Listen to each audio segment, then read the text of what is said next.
नमस्कार, राजस्थान न्यूज में आपका स्वागत है। चलिए जानते हैं राजस्थान की 15 महत्वपूर्ण फटाफट बड़ी खबरों को। लेकिन इससे पहले अगर आपने अभी तक इस चैनल को सब्सक्राइब नहीं किया है तो प्लीज चैनल को सब्सक्राइब कर बेल आइकन को भी प्रेस कर दीजिए ताकि खबरों का अपडेट आपको मिलता रहे।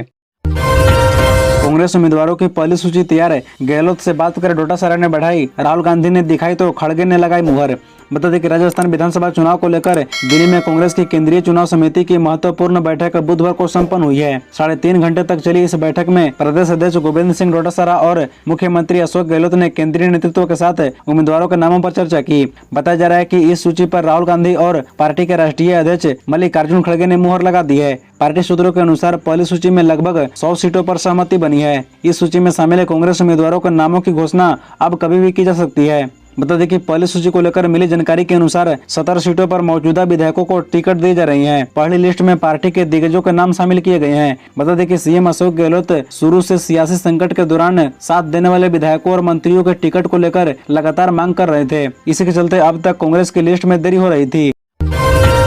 सियासी चक्रव्यूह में सचिन पायलट क्या आवासी चंद्रशेखर के मुस्लिम और बीजेपी के गुर्जर दाव को भेद पाएंगे। आपको बता दें कि राजस्थान की सियासत में सचिन पायलट को घेरने में सिर्फ बीजेपी ही नहीं जुटी है, बल्कि असदुद्दीन अवैसी से लेकर चंद्रशेखर आजाद तक सियासी चक्रव्यूह रच रही हैं। बीजेपी ने एक तरफ पायलट के जिला प्रभारी गुर्जर नेता रमेश बिधूड़ी को बना रखा है, तो दूसरी तरफ गुर्जर नेता विजय बैंसला को बगल के सीट उनियारा से टिकट देकर उतार दिया है। वहीं अब दलित नेता चंद्रशेखर आजाद ने टोंक सीट पर मुस्लिम कैंडिडेट शोएब खान को प्रत्याशी बनाया है, तो वहीं असदुद्दीन अवैसी पहले से ही कैंडिडेट उतारने का ऐलान कर रखा है। ऐसे में सवाल उठता है कि अवैसी चंद्रशेखर के मुस्लिम और बीजेपी के गुर्जर दाव को पायलट कैसे भेद पाएंगे। बता दें कि सचिन पायलट 2018 में टोंक विधानसभा से भारी मतों से जीतकर विधायक चुने गए थे और एक बार फिर से इसी सीट से उनके उतरने की संभावना है। डीजे बजाने से मना किया तो हनुमान बेनीवाल ने दिखाई दबंग गई। इधर पुलिस को फटकारा, उधर कार्यकर्ताओं पर लाठीचार्ज। बता दें कि राष्ट्रीय लोकतांत्रिक पार्टी के सांसद हनुमान बेनीवाल ने एक बार फिर पुलिस और प्रशासन को अपनी दबंगई दिखाई। इस दौरान बीती रात कुचामन सिटी में प्रवेश करते ही बेनीवाल के कार्यकर्ताओं ने जमकर बवाल किया। पुलिस ने डीजे जब्त कर लिया। वहीं आरएलपी कार्यकर्ताओं और पुलिस के बीच झड़प हो गई। इस दौरान कार्यकर्ताओं ने अधिकारियों से धक्का मुक्की भी की। मामला बढ़ता देखकर बेनीवाल बीच में उतरकर डीजे बजाने पर अड़ गए। इस पर अधिकारियों ने आचार संहिता का हवाला देते हुए समझाइश की, लेकिन मामला नहीं सुलझा। बाद में पुलिस ने बेनीवाल के कार्यकर्ताओं पर लाठीचार्ज कर उन्हें तितर बितर कर दिया। बता दें कि बेनीवाल की सत्ता परिवर्तन संकल्प यात्रा के दौरान तेज आवाज में डीजे बज रहा था। देर रात 10 बजे के बाद डीजे चलने को लेकर पुलिस और प्रशासन के अधिकारी मौके पर पहुंचे और उन्होंने डीजे को जब्त कर लिया। कांग्रेस के 100 से ज्यादा प्रत्याशियों की लिस्ट तैयार, आज या कल हो सकती है जारी। जी हां, आपको बता दें कि दिल्ली में 2 बार हुई कांग्रेस स्क्रीनिंग कमेटी की बैठकों के बाद केंद्रीय चुनाव समिति की बैठक में कांग्रेस प्रत्याशियों के नामों पर चर्चा की गई। कांग्रेस के राष्ट्रीय अध्यक्ष मल्लिकार्जुन खड़गे की अध्यक्षता में हुई इस बैठक में सोनिया गांधी, राहुल गांधी और केशव वेणुगोपाल के साथ सीएम अशोक गहलोत, प्रदेश प्रभारी सुखविंदर सिंह रंधवा और पीसीसी चीफ गोविंद सिंह डोटासरा मौजूद रहे। यहाँ प्रत्याशियों के नामों पर अंतिम निर्णय लिया गया है। सूत्रों के मुताबिक कांग्रेस अधिकांश मंत्रियों और विधायकों को फिर से चुनाव मैदान में उतारने वाली है। कुछ ही सीटें ऐसी बताई जा रही है जहां नए प्रत्याशियों को मौका दिया जाएगा। राजस्थान यूनिवर्सिटी के 80 शिक्षक लड़ेंगे विधानसभा चुनाव। जानिए इतने सारे लोगों ने क्यों लिया यह फैसला। बता दें कि राजस्थान में इन दिनों विधानसभा चुनाव की सरगर्मियां तेज है। हर तरफ चुनावी शोर मचा है। इसी बीच बड़ी खबर यह है कि राजस्थान विश्वविद्यालय के 80 शिक्षक भी इस बार विधानसभा चुनाव में ताल ठोकने जा रही हैं। शिक्षकों ने पिछले दिनों कुलपति को पत्र लिखकर चुनाव लड़ने की अनुमति मांगी। मंगलवार 17 अक्टूबर को सिंडिकेट की बैठक में 80 शिक्षकों को चुनाव लड़ने की अनुमति दे दी गई। अब ये शिक्षक राजनीति में अपनी किस्मत आजमाएंगे।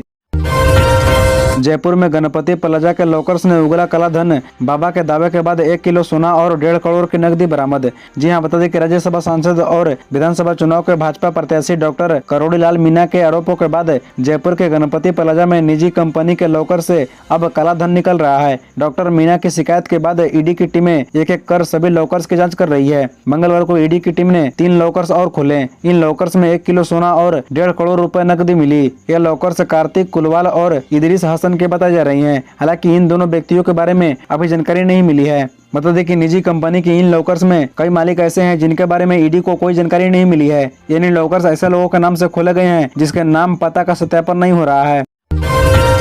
गहलोत के मंत्री के घर के सामने कचरे के ढेर में मिली नोटों की गड्डियों पर लगाई जाने वाली पर्चियां। जाने आखिर क्या है मजरा। बता दें कि राजधानी जयपुर में बुधवार सुबह उस वक्त सनसनी फैल गई जब कचरे के ढेर में नोटों की गड्डियां पर लगाए जाने वाले सैकड़ों रैपर पड़े मिले। कचरा बीनने वालों ने जब कचरे के ढेर में पड़े बैंक के रैपर देखे तो स्थानीय लोगों को ये रैपर यानी बैंक की पर्चियां दिखाई। इसी दौरान मौके पर भीड़ जुट गई, चूंकि इस कचरे के ढेर के ठीक सामने राज्य मंत्री हाजिदा खान का मकान था। लिहाजा मामला तेजी से फैल गया। देखते ही देखते लोगों की भीड़ जुट गई और मीडिया कर्मी दौड़ पड़े। मंत्री के घर के सामने कचरा यार्ड में नोटों की गड्डियों पर लगाए जाने वाले रैपर से सवाल उठने लगे। सूचना मिलने पर बजाज थाना नगर पुलिस भी मौके पर पहुंची। बताया जा रहा है कि इस कचरे के ढेर में BSNL सहित कुछ कंपनियों के बिल भी पड़े मिले, जिन पर बिल राशि भी अंकित थी।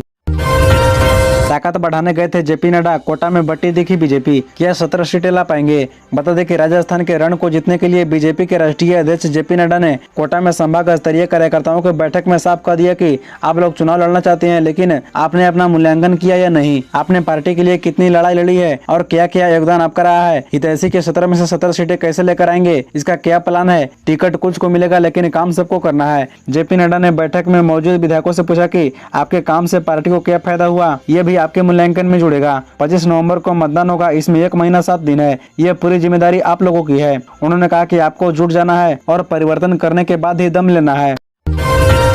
कांग्रेस नेता के 40 करोड़ में सौदा करने का वीडियो वायरल। जयपुर की मालवीय नगर सीट को लेकर दिल्ली तक पहुंचा घमासान। बता दें कि कांग्रेस प्रत्याशियों की सूची भले ही अभी तक जारी नहीं की गई हो, लेकिन संभावित प्रत्याशियों का विरोध पिछले कई दिनों से हो रहा है। चूंकि हर बार की तरह कांग्रेस के राष्ट्रीय नेताओं की बैठकें लगातार दिल्ली में हो रही है और टिकट वितरण की अंतिम मुहर ही लगनी है, लिहाजा कांग्रेस नेताओं और उनके समर्थकों ने दिल्ली में डेरा जमा लिया है। पिछले 3-4 दिन से कांग्रेस नेता डॉक्टर अचरना शर्मा, जादा खान, अजमानी कागजी, अर्जुन बामनिया सहित कई नेताओं के समर्थक और विरोधी दिल्ली में डटे हुए हैं। इसी को लेकर सोशल मीडिया पर 2 वीडियो वायरल हुए हैं। पहले वीडियो में राजीव अरोड़ा सहित कई कांग्रेसी नेता मालवीय नगर प्रत्याशी रही डॉक्टर अर्चना की शिकायत करते देखे जा रही हैं, जबकि दूसरी वीडियो में डॉक्टर अर्चना शर्मा ने अपने विरोधियों पर मालवीय नगर सीट का 40 करोड़ रुपए में सौदा करने का आरोप लगा रही है।